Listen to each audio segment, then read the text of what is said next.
children in high fire danger areas need to be given information. Disaster resilience is all about knowing. In 2009 we had nothing left. The school was destroyed in the Black Saturday bushfires. That is probably what has led us to be involved in this program and where we are today.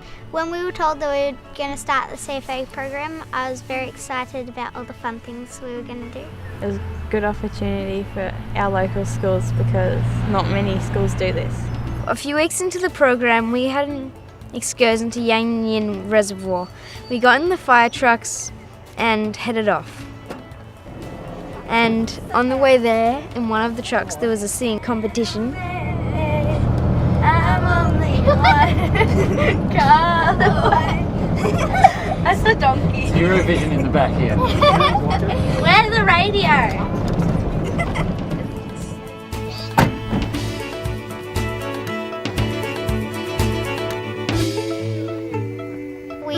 Learnt about the whirling hygrometer and what it does. Two things we need really important that we're going to measure here with this is the air temperature and also the humidity. So in the fun fuels percentage meter, you first of all have to find some different leaves or grass, a dry leaf and a leaf full of more moisture, and then we have to cut it up and put it in a little grinder, and we have to tighten it up.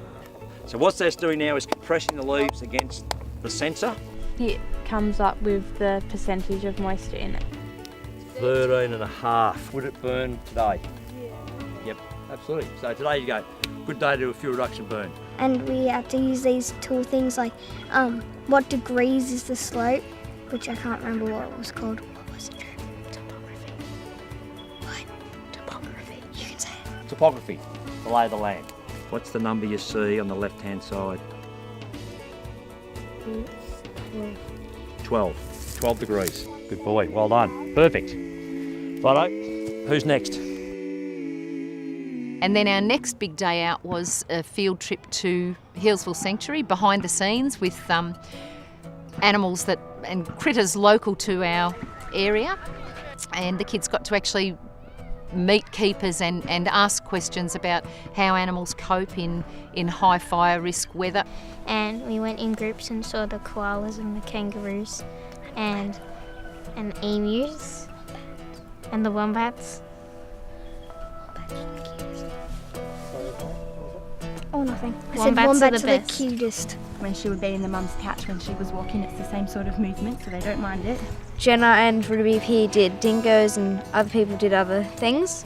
Yeah, and we also got to see the birds of prey show, which was really cool because birds flew over our heads. And Jess the eagle. Yeah, and which is in our claymation movie. On those excursions we use the information for our claymation, and we use those different types of animals to be characters in the movie. In pre-production we got a piece of paper and drew the scenes and the shots that we were going to do, and we designed the characters like the wombat and the dad and the mum and stuff. Tell us about Will. He's really weird.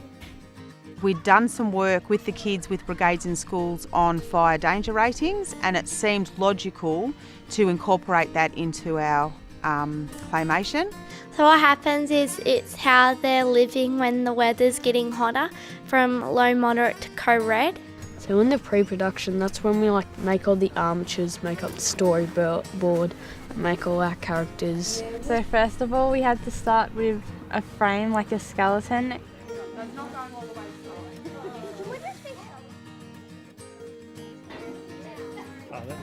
And then after that we had to put clay over it and build it up. Making claymation stuff is really hard, but my character ended up looking very good. My character's the kangaroo. How's the wombat? What kind of possum you got? In the claymation I made Jem Jem, and Jem Jem's the main character, well, the narrator. This is our cover for our television. Oh, fantastic. I'm making him.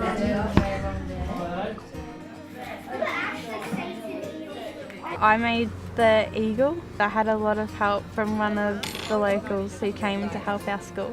Local people of all ages and stages come in and work with our kids on some of the behind the scenes tasks. Having a ball? Following directions. My role is a slave, which is all right, I'm used to that. And we're just about to launch into some actual animation. We used a green screen so we could edit the claymation figures onto images. So once you've put your creation on the green screen, you go to the computer and it'll say shot, and you have to make sure every time you do it, you move it a little bit and not too much so it looks like it's going whoosh. For every second of film we made, we had to take 12 pictures.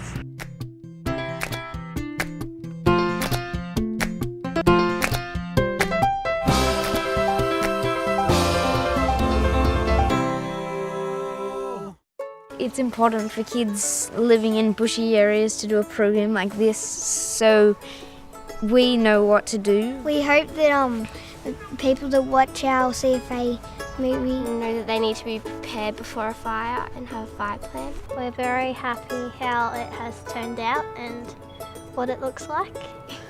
We end up with a great end product with the claymation, but we also end up with lots of kids learning about the different aspects that make up our fire danger ratings. With what our children have been covering through the weekly sessions with our outside experts, they've built up this incredible bank of knowledge for them to have that real understanding of how fire works and how they can live here safely and happily and confidently is priceless.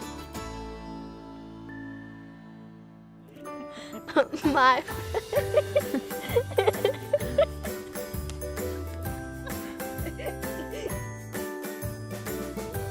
Whirly. That's its nickname. Whirly. I feel so important. That everyone wants to get your autograph. And hang on just a minute. Guys, we're filming. Thank you. We're free range here. We're free range.